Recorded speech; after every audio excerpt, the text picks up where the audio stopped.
1 litre পানি এনে দেওয়া যাবে? না, আমি দাঁড়াইলাম তাহলে। হ্যাঁ, আচ্ছা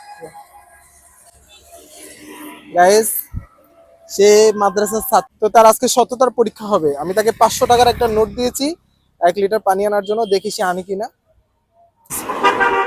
অলরেডি 20 মিনিট হয়ে গেছে, হ্যাঁ, কিন্তু তাকে দেখা যাচ্ছে না, সেও আসতেছে না। আচ্ছা যাই হোক, আমরা আরেকটু অপেক্ষা করি, ঠিক আধা ঘন্টা অপেক্ষা করব।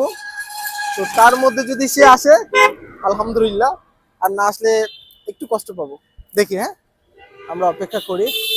গাইজ অলরেডি 30 মিনিট হয়ে গেছে, হ্যাঁ, তো এখনো তার কোনো খবর নাই। আমি আজকে এখানে দাঁড়াই থাকবো, আমি নিয়ত করছি আমি দাঁড়াই থাকবো, দেখি সে আসে কিনা। হুজুর, তো অবশেষে আসলেন? হুম। আচ্ছা, এত লেট হইলো কেন? দোকানে আমার ভাঙতে দেয় না এটা 500 টাকা ভাঙতে হয় না, এর লেগে লেট হয়ে গেছে।